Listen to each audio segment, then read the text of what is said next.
আপনি জেনে অবাক হবেন, বিশ্বের সবচেয়ে শক্তিশালী সুপার কম্পিউটারের থেকেও আরও অত্যাধুনিক এবং আরও শক্তিশালী গাণিতিক কোডিং রয়েছে সূরা আল কাউসারের মধ্যে। পবিত্র কোরআনের এই একটি সূরা পৃথিবীর সকল সুপার কম্পিউটারকেও ফেল করবে। বর্তমান বিশ্বের সবচেয়ে শক্তিশালী সুপার কম্পিউটার 20 সেকেন্ডে 2 লক্ষ ট্রিলিয়ন গণনা একাই করে ফেলতে পারে এবং গবেষকরা বলেছেন 100 জিবি স্পিডে ডাটা ট্রান্সফার করার মতো ক্ষমতা রয়েছে এই সুপার কম্পিউটারের। তবে কোরআনে পাকের মধ্যে সূরা আল কাউসার বিদ্যমান গাণিতিক কোডিং এর সামনে এই অত্যাধুনিক সুপার কম্পিউটার কিছুই না।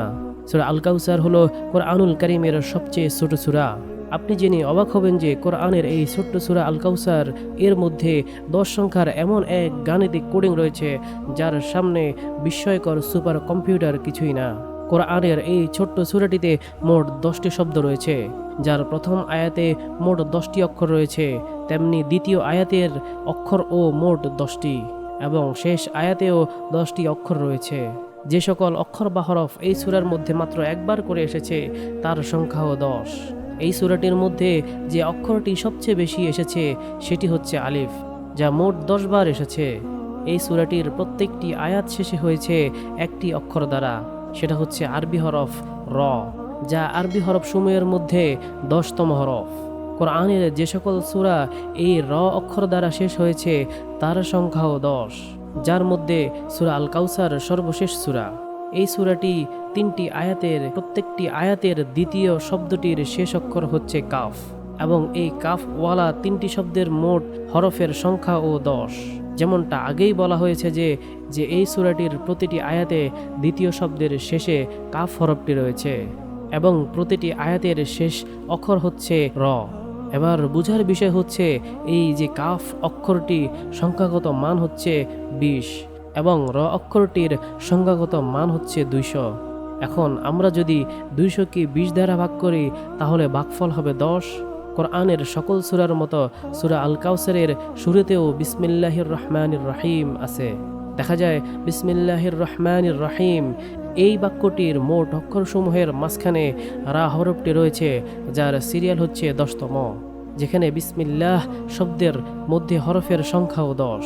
পুরো কোরআন শরীফের 2টি সূরা এমন রয়েছে যার শুরু হয়েছে ইন্না শব্দ দিয়ে এবং যাদের শেষ হয়েছে রা অক্ষর দিয়ে, যার মধ্যে প্রথম সূরা হচ্ছে সূরা আল কদর, যা পবিত্র কোরআনের 97 নম্বর সূরা, এবং দ্বিতীয় সূরাটি হচ্ছে সূরা আল কাউসার, যা পবিত্র কোরআনের 108 নম্বর সূরা।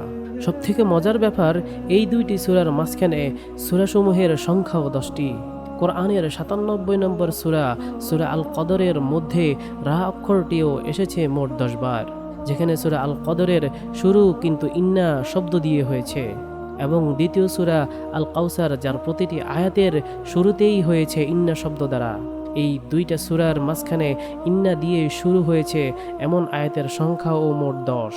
এছাড়াও সূরা আল কদর এর শেষ আয়াত থেকে নিয়ে সূরা আল কাউসারের প্রথম আয়াত পর্যন্ত মাঝখানে যতগুলো সূরা, যত আয়াত রয়েছে তার মধ্যে এমন শব্দ মাত্র 10টি রয়েছে, যার শুরু হয়েছে র হরফ দিয়ে।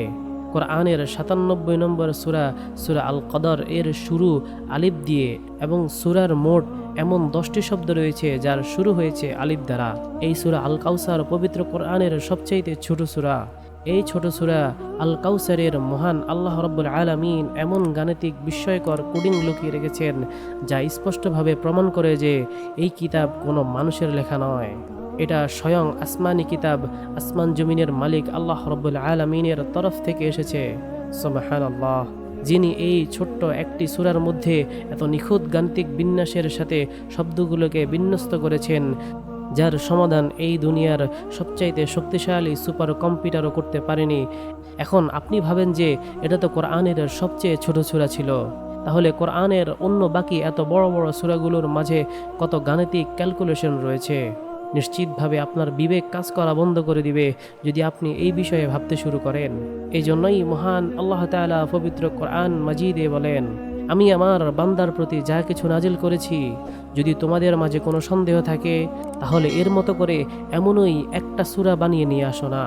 আল্লাহ তাআলা আমাদের কিয়ামতের দিন হাউজে কাউসার থেকে পানি পান করার তৌফিক দান করুক, যে হাউজে কাউসার নিয়ে সূরা আল কাউসার নাজিল হয়েছিল, যেদিন কঠিন পিপাসার মধ্যে শুধুমাত্র হাউজে কাউসারের এক গ্লাস পানি আপনাকে পুরো কিয়ামতের ময়দানে পিপাসার হাত থেকে রক্ষা করবে, পরিপূর্ণ প্রশান্তি দান করবে। সে হাউজে কাউসারের মালিক হযরত মুহাম্মদ সাল্লাল্লাহু আলাইহি ওয়াসাল্লামের সাথে আমাদের দিদারের তৌফিক দান করুক এবং শেষ বিচারের দিন যেন আমরা এই হাউজে কাউসারের মালিকের কাছ থেকে শাফায়াত পেতে পারি, সেই তৌফিক যেন আল্লাহ তাআলা আমাদের সবাইকে দান করেন।